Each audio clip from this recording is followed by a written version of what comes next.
Humanity has outstayed its welcome. The dead. Can you hear me? Who's there? I can't see you. My name is Dr. Salim. We've met before. Dr. Salim. Where am I? You have fallen between the world of the living and the dead. The void. I'm dead? No, I can't be dead. Deimos, I have to stop him. And you still can. I'll explain as we go. For now, you must trust me. Think back to Coalescence. The start of your journey. The beginning. The beginning.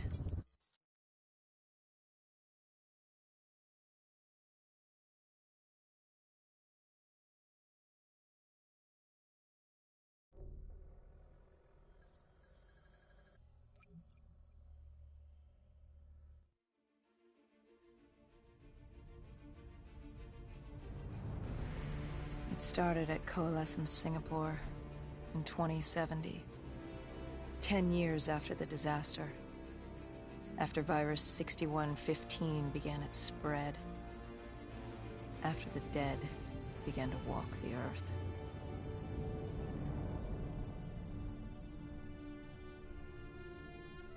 We'd lost comms with John Taylor's squad, another undead extermination team. Dead killers, we were called. With our cybernetic augmentations, we were impossible to infect. We were trained to terminate the undead.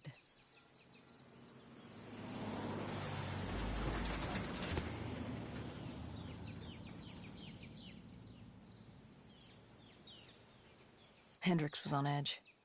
We were in a quarantine zone, one of many walled-off areas separating humanity from the undead, built to keep the virus and the infected behind their wall, away from the rest of us. The undead weren't our only concern. The 54 Immortals, a local combine who remained in the containment zone, were aware of Taylor's activity. This place was the epicenter of the epidemic. The 2060 Coalescence disaster created the cursed world we lived in today. Any activity at this site would set off alarm bells. Either way, our troubles were only just beginning.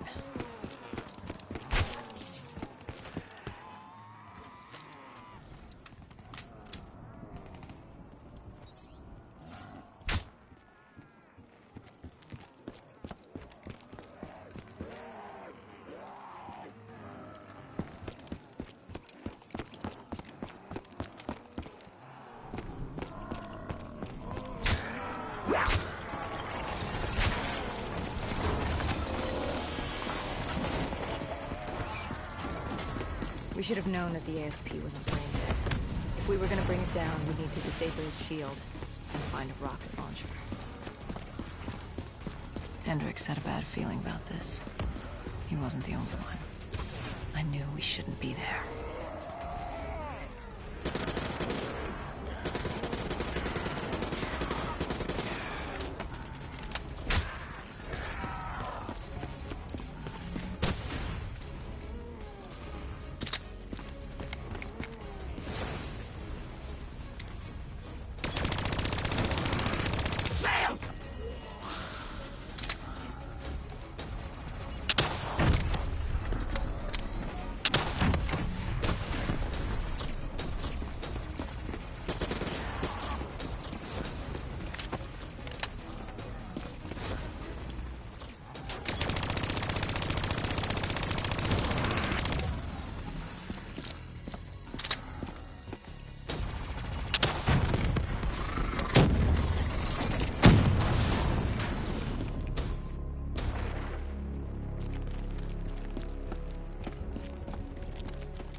Coalescence.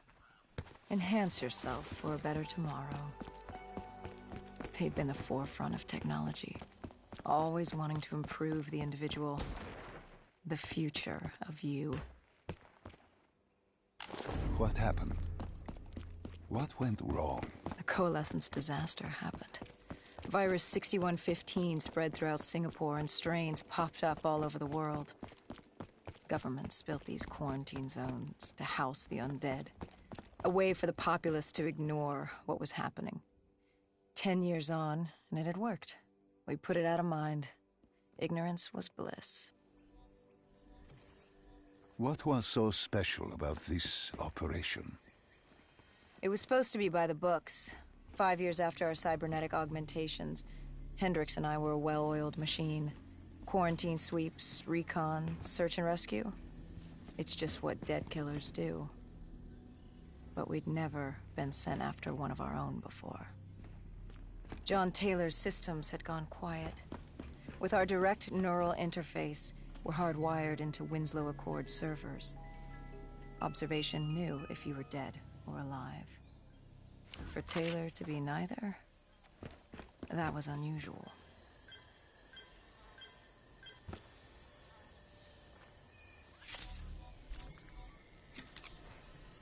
We located an EMF source and uploaded it to Central. It was a 54 immortal audio log, detailing unusual activity coming from the server room at the lowest level of the building. A Kuden team had been sent to investigate. Hendricks activated a recon drone to scan for life. We picked up a signal coming from far below. As we stood there in the atrium, I felt like Alice. And we were about to jump down the rabbit hole.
Our drone picked up activity ahead. We should have known we weren't alone down here.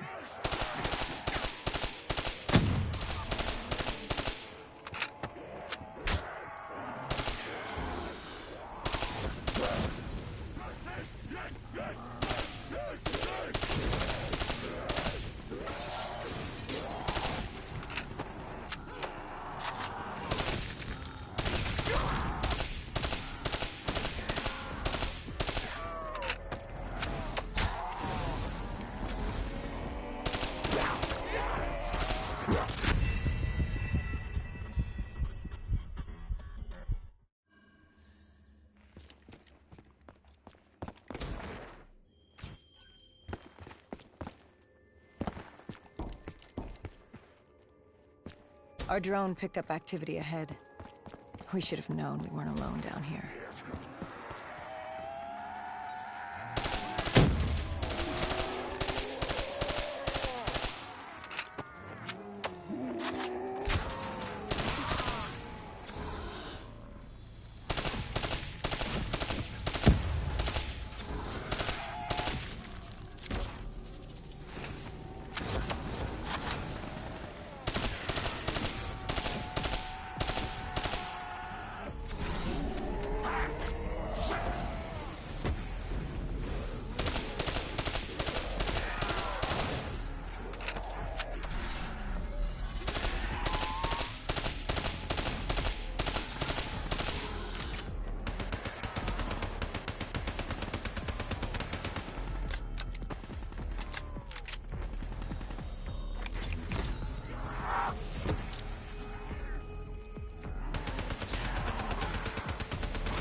When man fled the virus, they left behind thousands of active robots.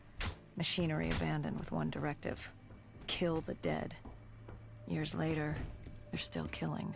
But with decrepit programming, somehow humans had been added to their kill list, indistinguishable from our brainless counterparts. The strange behavior was observed in multiple quarantine zones. Another nuisance for us to deal with while on recon. We moved on.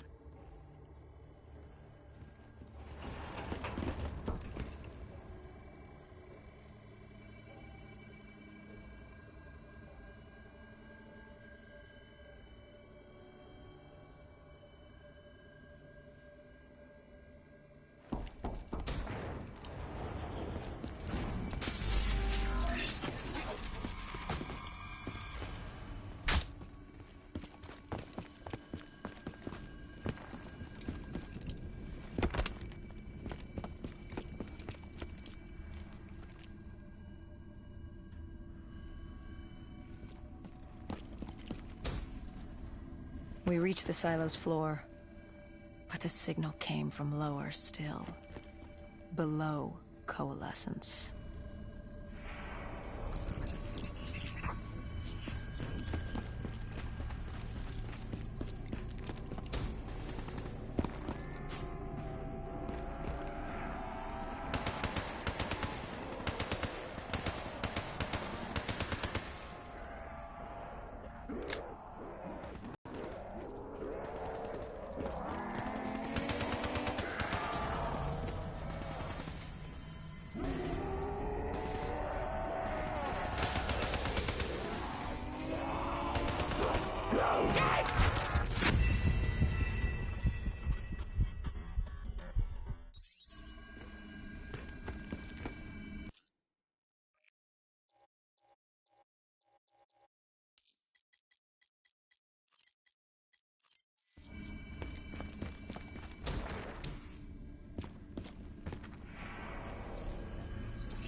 Did you have any inkling of what waited for you? No. In hindsight, we should have put it together. But the fact of the matter, that day was supposed to be like any other.